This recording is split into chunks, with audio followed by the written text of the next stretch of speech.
Die Leidenschaft fürs Fliegen hat ihn schon als Neunjährigen gepackt.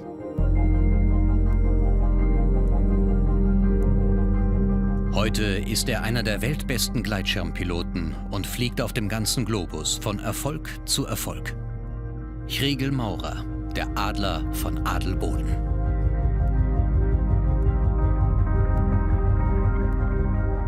Wer ist dieser Extremsportler? Was treibt ihn an auf der Suche nach der ultimativen Herausforderung?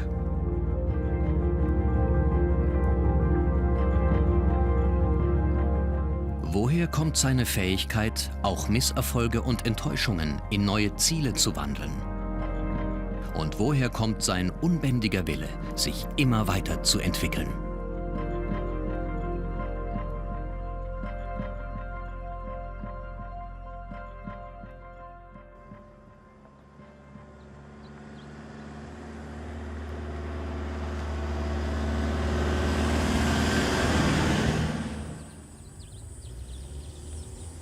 Südafrika, in den ausgedehnten Gebirgszügen im Hinterland von Kapstadt. Der Schweizer Gleitschirmpilot Chrigel Maurer gibt hier ein zweiwöchiges Seminar für ambitionierte Piloten. Ich bin aber auch noch nie hier geflogen und ich habe keine Ahnung. Und darum probiere ich mit gut beobachten zu arbeiten. Also, jetzt sehen zum Beispiel der Vogel, gerade über dem Horizont, ein kleiner, so ein Schwalbe oder so, das steigt recht gut. Siehst du das da vorne? Ja. Aber das zeigt zum Beispiel, jetzt, es sollte schon gehen, oder? Es versetzt nicht so leicht. Das ist jetzt auch so eine Erkenntnis, die ich schon von hier mitnehme. Oder? Chrigel ist einer der besten Gleitschirmpiloten weltweit. Aber nicht einmal er kann allein vom Sport leben. Seminare wie dieses tragen zu seinem Lebensunterhalt bei. Also für mich ist es so, dass ich eigentlich das Hobby, das Gleitschirmfliegen, zum Beruf machen kann. Sei das in der Entwicklung oder im Wettkampf. Oder jetzt wie bei diesen Weiterbildungen. Und für mich ist es in einem sehr angenehmen Rahmen. Ich kann mir vorstellen, wenn man mehr Einkommen hat, wie ein Federer, dann hat man auch viel mehr Stress. Und man muss mehr Verpflichtungen angehen. Und das hat halt auch Nachteile. Und ich denke, ich bin im Moment in einer glücklichen Situation, dass ich Möglichkeiten wahrnehmen kann und aber auch kann bremsen, wenn es mir zu viel wird. Und habe eigentlich auch sehr viel Freiheit. Alles gut bis zum Beschleuniger. Noch aussen her. Also, schöner Flug. Stromleuchten, nach links.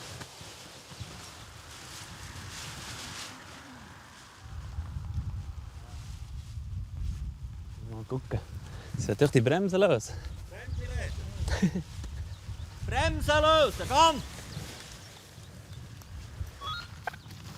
Regula nicht fest beschleunigen, so nach über den Boden.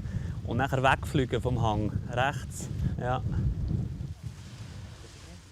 Für mich ist so ein Training sehr spannend, weil ich mich selber besser verstehen kann. Also wenn ich erkläre, wie man es machen könnte, überlege ich mir das nochmal, wie ich es mache. Und das gibt nachher so einen Ping-Pong-Effekt, der mich selber nachher auch weiterbringt.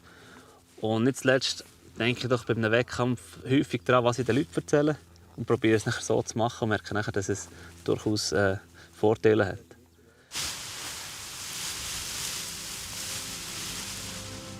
Es ist Chrigels allererster Flug nach seinem schweren Unfall vor 2,5 Monaten. Noch tritt er vorsichtig auf. Der komplizierte Schenkelhalsbruch ist zwar verheilt, aber Chrigel will vor der anstehenden Weltmeisterschaft in Kolumbien nichts riskieren.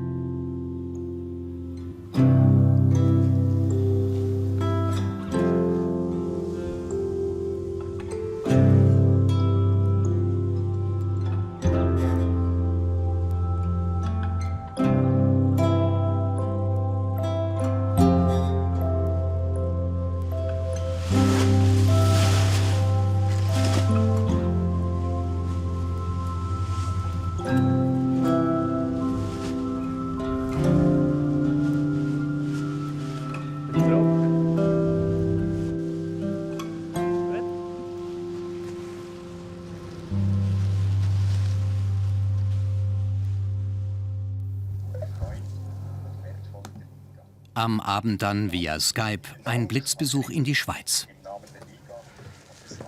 Kriegel wird vom Schweizer Hängegleiterverband der diesjährige Ehrenpreis verliehen.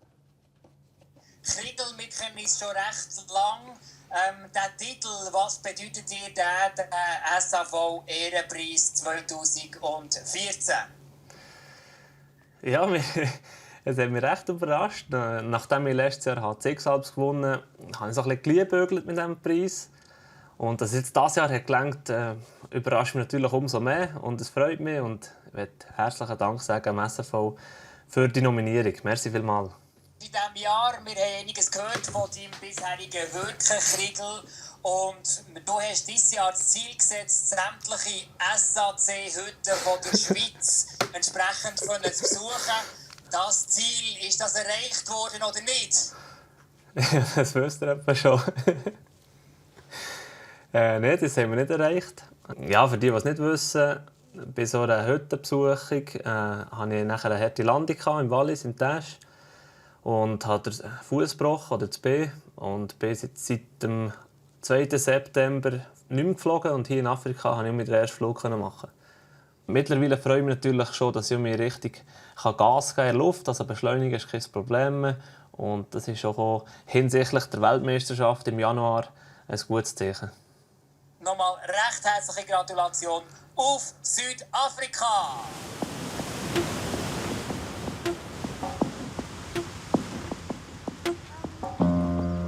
Gavin, hi, nice to meet you. Yeah. Your camera's slower. Yeah. There you go. Auch in Südafrika erkennt man Kriegel Maurer.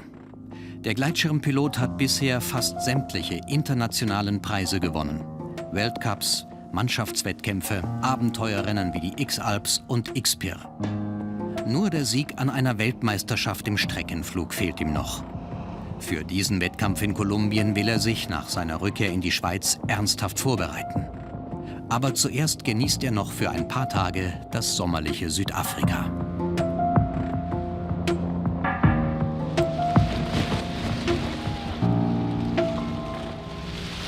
Eins, zwei, drei, vier, fünf, sechs, sieben. Da.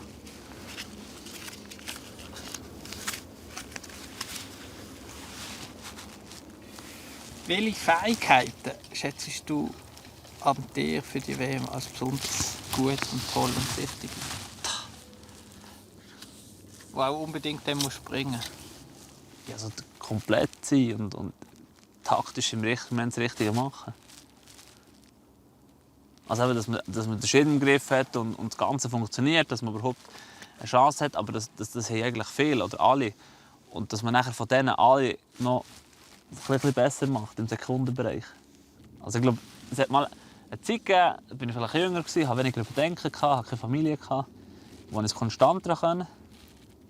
Ja. Und jetzt im Moment habe ich das Gefühl, ist die Konstanz halt so ein bisschen im Schwanken, weil ich ab und zu einen Gedanken habe, sicherheitstechnisch, den ich früher nicht hatte. Und das ist halt manchmal ein bisschen wie ein Problem oder wie ein Fluch. Und den kann ich, oder den will ich auch nicht wegdiskutieren, weil ich glaube, der braucht es so. Ja, okay.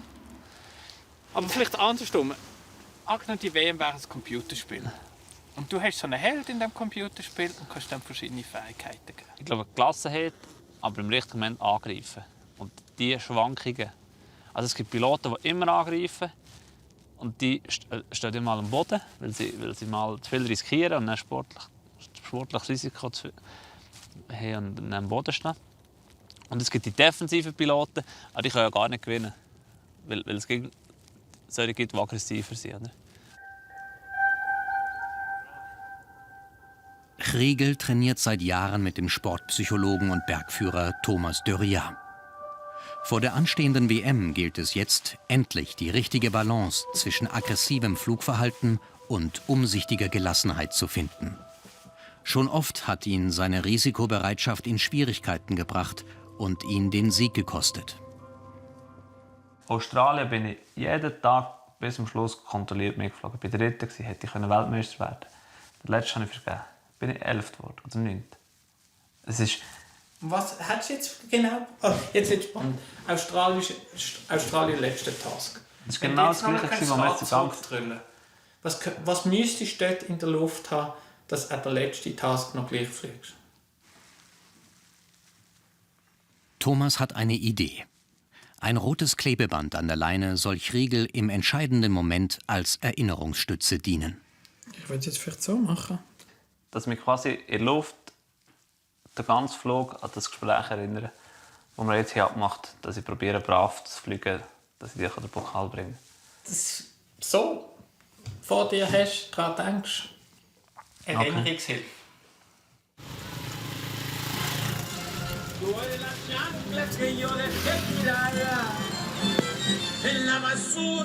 Roldanillo im Westen Kolumbiens. Die knapp 35.000 Einwohner sind an die Helden der Lüfte gewohnt. Die Kleinstadt ist eines der bekanntesten Fluggebiete Kolumbiens und war schon einige Male Austragungsort internationaler Wettkämpfe. Während 11 Tagen wird geflogen, wenn das Wetter gut ist.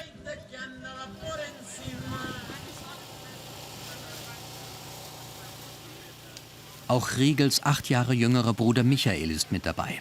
Und nach 7 Tagen liegt er in Führung.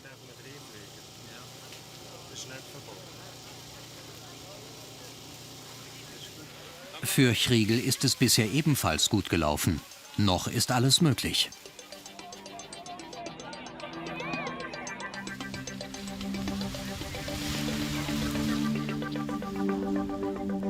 Beim Streckenflugwettkampf wird an jedem Tag eine andere Route geflogen. Die Athleten warten in einem GPS-definierten Radius auf den Start. Sie versuchen, eine möglichst gute Startposition zu finden. Während des Fluges müssen sie verschiedene Wendepunkte anfliegen und möglichst schnell ins Ziel kommen. Einerseits orientieren sich die Athleten an der Gruppe, um die besten Aufwinde aufzuspüren. Andererseits müssen sie versuchen, im richtigen Moment auszubrechen und so einen Vorsprung zu bekommen. Beide Brüder kommen sicher ins vordere Feld. Ich habe mich nicht getraut, Vollgas zu fliegen. Hättest du mehr können? Ja, nicht extra ein bisschen vom Gas am Schluss noch. Ja, aber das ist nicht schlecht.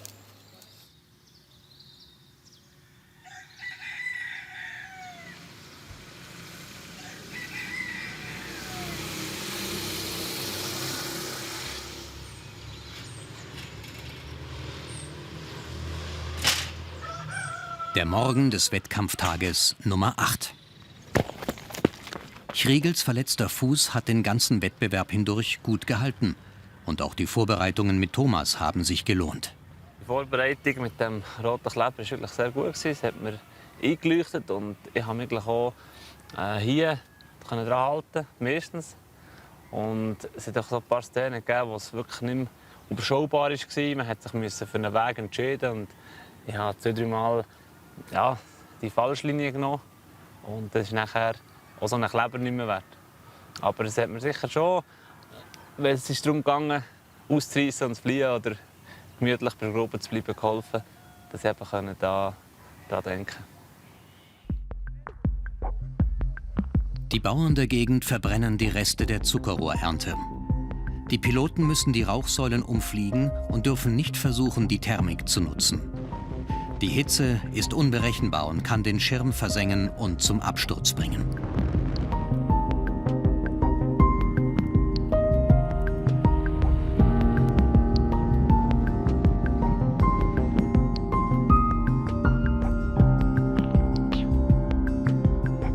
Die Piloten sind ständig auf der Suche nach Aufwind, nach Thermik. Wo sie optimal ist, sieht man am besten, wenn man bei der Gruppe bleibt und die Konkurrenten beobachtet.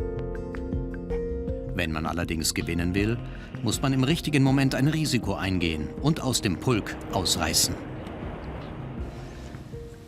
Im Zuckerrohr gelandet. Ist ganz schlecht gegangen. Der erste kam jetzt gerade ins Ziel und der hat noch 8 Kilometer müssen fliegen. Da die zwei, mit denen bin ich zusammen gewesen. Sie gingen in der Luft, kämpfen sich hoch. Wir waren wirklich gerade auf Baumhöhe, 15 Meter über Grund. Und Die anderen haben es gepackt, ich habe es nicht gepackt. Ich bin jetzt hier im Zuckerrohr und habe noch eine weite Wanderung vor mir. Jeder Pilot hat die Möglichkeit, ein Viertel der Flugtage aus dem Resultat zu streichen. Misslungene Flüge bedeuten also nicht zwingend das Aus. Trotzdem kommt es am vorletzten Tag darauf an, voll auf Risiko zu gehen. Chriegel muss aufholen.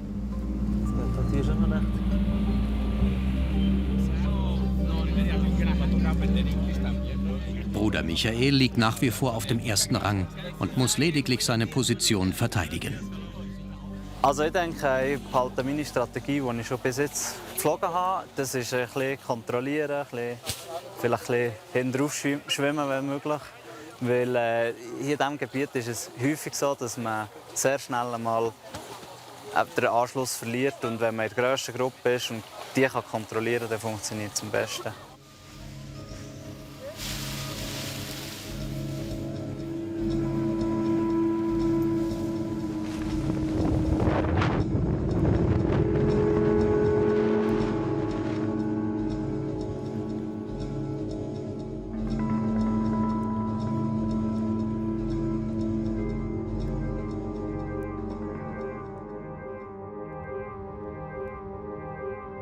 Wird sich Chriegel an die vereinbarte Taktik halten und kein unnötiges Risiko eingehen? Es fällt ihm schwer, sich über Tage zurückzuhalten und diszipliniert zu fliegen. Heute hat er einen guten Tag und macht alles richtig. Am Anfang war ich ein bisschen hinterdrein, aber irgendwie konnte ich es richten, dass ich vorkomme. Genau zur Zeit, auf die Ziellinie, bin ich vorne gewesen. Natürlich ein super gutes Gefühl.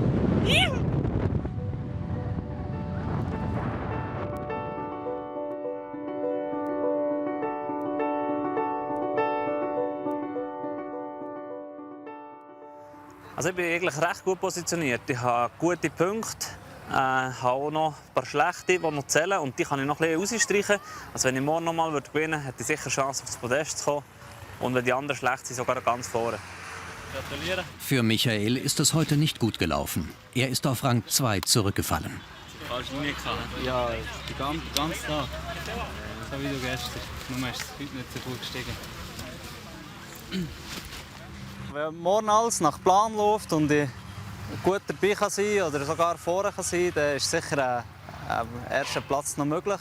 Es ist noch nichts verloren. Hier in diesem Gebiet, wo es sowieso so schnell wechseln kann, ja, muss man Gas geben bis zum Schluss, bis man über die Ziellinie ist.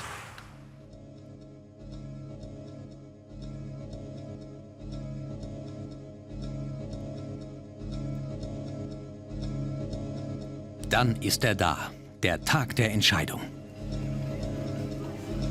Ergattert Chriegel endlich den einzigen Titel, den er noch nicht gewonnen hat?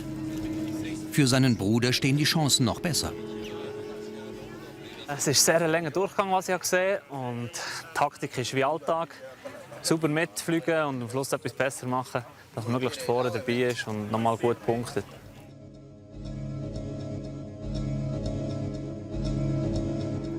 Eine lange Rennstrecke ist von Vorteil für Chriegel, weil er dann viel Zeit und Gelegenheit hat, um anzugreifen. Das kolumbianische Wetter spielt allerdings nicht mit. Eine Stunde nach dem Start sind die Bedingungen so schlecht, dass es nicht mehr darum geht, die Wendepunkte anzufliegen, sondern nur noch darum, so lange wie möglich in der Luft zu bleiben und Strecke zu machen. Ins Ziel wird es vermutlich niemand mehr schaffen.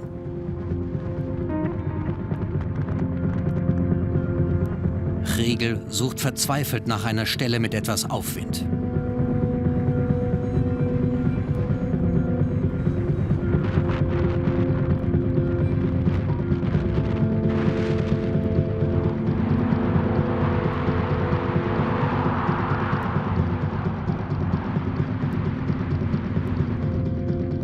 Über einer Siedlung vielleicht? Dort ist die Thermik normalerweise besser wegen der Abstrahlung. Aber alles vergebens. Chriegel landet wieder im Zuckerrohrfeld.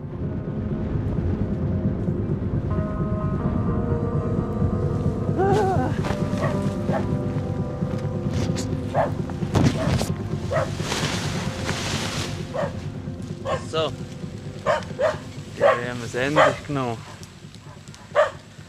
shit, ey.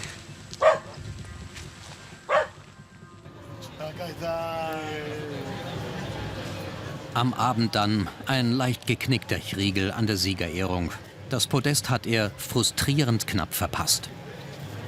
Ja, jetzt war der letzte Durchgang heute und es war schade, dass niemand ins Ziel gekommen. Also es ist, die Sonne war weg wegen der Wolken und es ist nachher so darum gegangen, wer kommt am weitesten. Und dort haben wir ein bisschen verpokert. Und im Nachhinein ist es sehr ärgerlich, weil wir haben 3 Punkte gefehlt für das Podest. Ja, jetzt im Moment ist es ein grosser Frust, ja.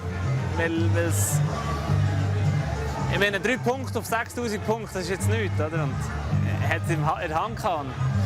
Ich denke, ja, es geht weiter. Morgen ist ein neuer Tag und ich kann darüber lachen, aber wenn man halt so knapp dran ist, und ist doch ein bisschen frustrierend.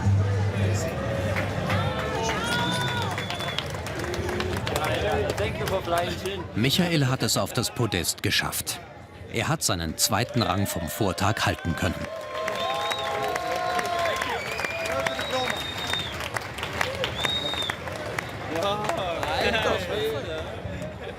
Das ist natürlich super.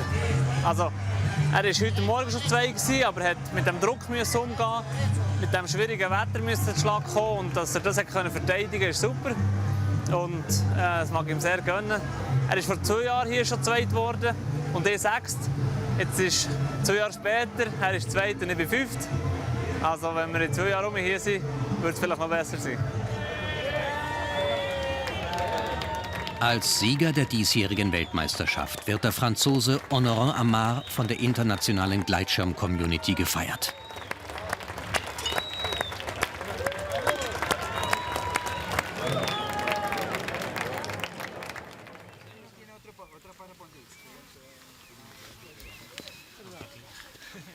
Am Tag vor der Abreise gönnt sich Riegel noch einen letzten Flug mit seinem Bruder.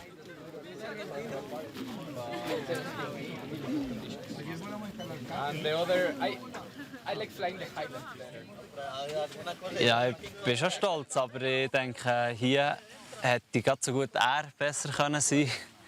Es ist so ein bisschen, ich denke, je nach Form, die man hat und je nach Glück, das man hat. Also, ich kann jetzt nicht sagen, ich bin super stolz, dass ich ihn geschlagen habe. Also in jedem anderen Wettkampf hat er mich geschlagen. Und es hat es noch nicht manchmal gegeben, dass ich besser bin geflogen als er. Und wenn es schwierig wird, ist noch er der besser fliegt.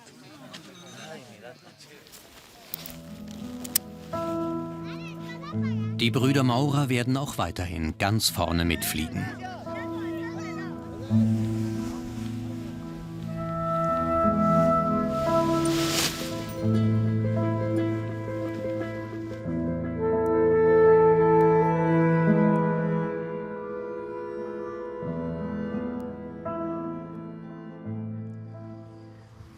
Oh!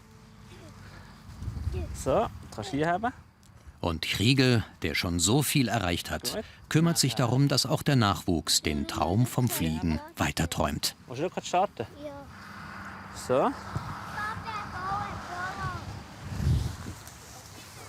Achtung, starke Luft. Ja. Schön und so. Ist gut? 1, 2, 3. Das läuft mit was. Ja. Kannst du dich hocken?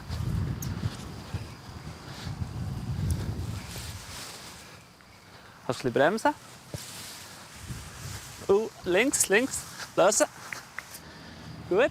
Rechts, links. So. Du mal voll bremsen. Voll lachen. Ja. Noch mehr. Noch mehr. Gut. Bravo. Wenn ich so die Sicht von meiner Tätigkeit sehe, wo eigentlich ein Pilot, ein Gleitschirmpilot, probiert zu coachen oder einen Schritt weiter zu helfen, das ist sicher ähnlich wie bei den Kindern. Wenn du probierst, das Positive aufzuzeigen, was kannst du schon gut, was kannst du noch besser machen und dort Möglichkeiten sehen, wie jetzt zum Beispiel Interessen, Sportarten oder Tätigkeiten, wo man sie nachher kann, denke, fördern ist übertrieben, aber sicher nicht bremsen. So. Ich denke, wenn sie etwas haben, was sie selber aus eigenem Willen machen, das ist super. dann muss man das noch machen. Sali. Ist gut? Also komm Janas, wir gehen heim. Komm, du aufstehen. Zu Fuß geht's ringer. Machst du noch? Hä? Du fauler Pfleger.